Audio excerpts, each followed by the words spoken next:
नाजरीन, CDTV news में आपका खैर मकदम है। आज चंद्रायन गुट्टा कॉन्स्टिट्यूंसी कैंडिडेट ईसा बिन उबैद मिस्री आज पदयात्रा की। पैदल दौरा इन्होंने हाफिज बाबा नगर, उमर कॉलोनी, शोएब होटल, यहाँ पे गली गली फिरा और लोगों को दावत दी और अपील की कि ऐसा देखने में आ रहा है कि पहला ऐसा लीडर देखने में आ रहा है कि ये घर घर जाकर ये कह रहा है कि हम कोई जमात के बारे में नहीं कहेंगे, डेवलपमेंट के बारे में कहेंगे, एजुकेशन के बारे में कहेंगे, पेंशन के बारे में कहेंगे और आवाम की तरक्की आप काम के लिए हम तवज्जो देंगे। लीडर वो होता है, MLA वो होता है कि कोई ऐसा भड़काऊ भाषण देने वाला लीडर नहीं होता। लीडर वो होता है जो लोग उसको चुन के लेकर आते हैं, उनकी मुश्किलों को आसान करने में उनकी मदद करे, इसलिए उसको रहनुमाई मिलती है। और उन्होंने कहा कि कल जो कांग्रेस के पब्लिक मीटिंग में जो हमला हुआ MIM की जानिब से, उसके बारे में भी उन्होंने कहे कि वो नौजवान तैश में आकर ना जाएं, ये लोग इलेक्शन लड़कर चले जाते हैं, आप लोगों की फिर से रौडी शीट खुल जाएगी। ये पहले भी कई लोगों के खुला चुके हैं, आप भी खुल जाएगी, लेकिन इनके बातों में मत आइए, आप अपना काम करें। लेकिन कहना ऐसा दिख रहा है कि ऐसा लीडर देखने में तो आया नहीं कि अब कोई नई तब्दीली क्या ईसा मिस्री ला सकेंगे। आइए सुनते हैं उनके ख्यालात का ऐसा।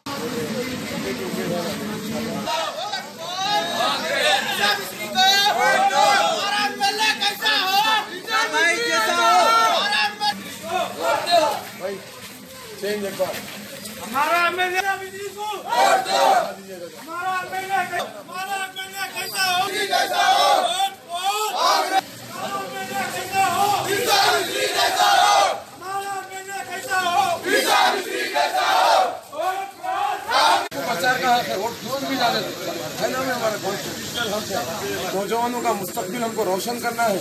वो बच्चों को अगर आप भेज के आप जेल में पूरा कुछ रिमांड करेगा अरेस्ट करके, तो अपने खानदान के लोगों को, अपने रिश्तेदारों को, अपने बेटों को भेज के जलसा रोकाना डालता कौन डालता भाई? तो ये चीज अच्छी है भाई। अच्छा, मैं फोकस वोट डालो भी मत, फोकस वोट डालना गुनाह है। ये चीज क्या बोल सकते नहीं बोल सकते, उन्हें बोलना चाहिए नहीं, जरूरत भी नहीं है। भाई मेरे बच्चे हैं, देखिए आप, ये मेरा भाई है, ये मेरा बेटा है, ये मेरा बेटा है।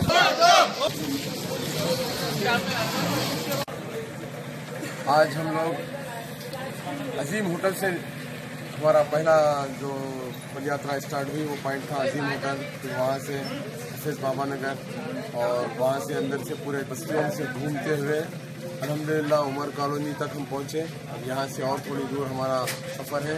अल्हम्दुलिल्लाह बहुत अच्छा रिस्पांस है। हर लोग मुझे सामने से ये कह रहे हैं कि सिर्फ हम आप ही को वोट देंगे। मुझे ज़रूरत ही नहीं पड़ रही है कि मैं ये कहूँ कि मुझे वोट दो, मुझे जिताओ। वो खुद सामने से कह रहे हैं कि इंशाल्लाह ईसा मिस्री आप ही को जिताएंगे, हम कांग्रेस को वोट देंगे और तब्दीली लाएंगे। उसके दो बुनियादी वजह हैं। देखिए, कल एक हादसा करें, रमनसपुरा बहादुरपुरे के पास चंद शरपसंद अंसार को छोड़कर एक हमारी जमहूरियत के ऊपर दर्ब लगाए। जमहूरियत हमारी सबसे इम्पोर्टेंट है। जब हम कॉन्स्टिट्यूशन की इज्जत नहीं करते तो हम फिर हिंदुस्तानी नहीं कहलाते। प्लीज चुप जरा खामोश। जो मैंने अभी वाकया सुनाया आपको, रमनसपुरे में चंद गुंडा अनसार भी नहीं कहूँगा, भटके हुए लड़के हैं, क्योंकि उनको ऐसी तालीम दी जा रही है, बड़े फख्र से कहते हैं कि हम इस कौम की रहनुमाई कर रहे हैं। मैं उनसे सवाल करना चाहता हूँ, ये रहनुमाई है आपकी? नौजवानों को आज वहाँ पे भेज के उनसे गलत काम करवाए, आज उन्होंने जेल में रहेंगे, उनके माँ बाप भाई बहन परेशान रहेंगे। आप अपने औलादों को भेज के कराना वो काम, आपके रिश्तेदारों को भेज के वो काम कराना अगर गलत काम है तो आप ये काम हमारी कौम के मिल्लत के बच्चों से किसी से नहीं ले सकते। आप लोगों को भटकाने का काम बंद करें। और मैं नौजवानों से भी अपील करता हूं, इनकी बातों में अब ना आए। आप आएंगे तो आप ही जिम्मेदार रहेंगे उसके। ये लोग सिर्फ देखिए, हमारी कॉन्स्टिट्यूशन की जो इज्जत नहीं करता, वो चाहे किसी धर्म का हो, हम उसकी इज्जत नहीं करेंगे।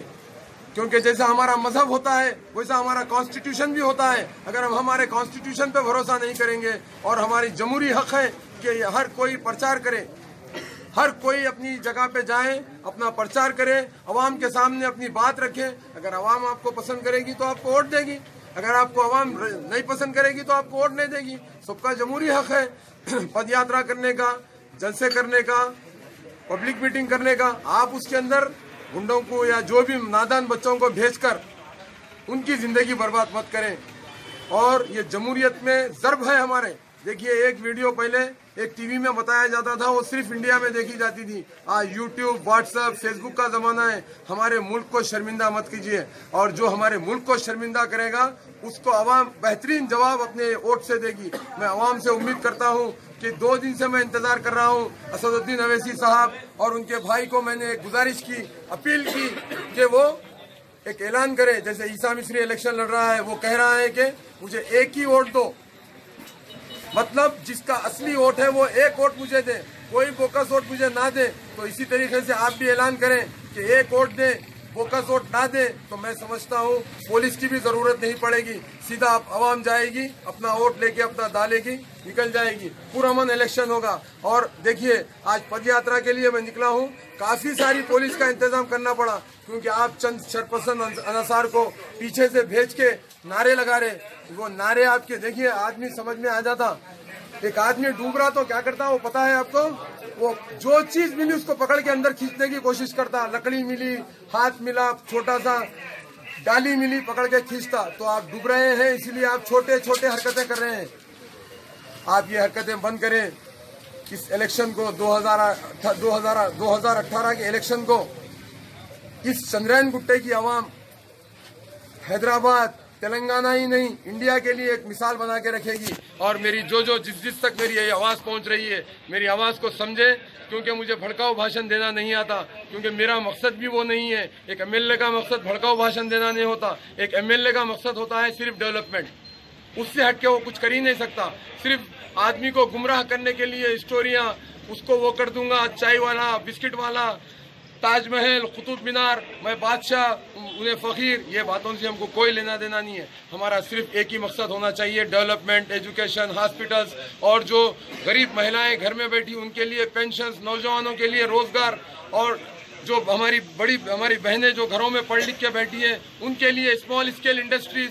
सब वो चीज़ें हैं जो मैं एक बिजनेसमैन होते हुए मुझे पता है, और आसानी से हम कर सकते हैं, क्योंकि हमारे लिए माइनॉरिटी फंड आता है। वो माइनॉरिटी फंड हमारे बीच बराबर तकसीम हो गया तो मैं समझता हूँ कोई बेरोजगार नहीं रहेगा, कोई परेशान नहीं रहेगा, किसी को खुदकशी करने की ज़रूरत नहीं पड़ेगी। ये मेरा मैसेज इतना आम कीजिए कि हर घर जाएं, जो भी लीडर कोई भी पार्टी का हो, अगर वो डेवलपमेंट से हटके बात करेगा तो उसे वोट मत दीजिए। बहुत बहुत शुक्रिया, थैंक यू वेरी मच।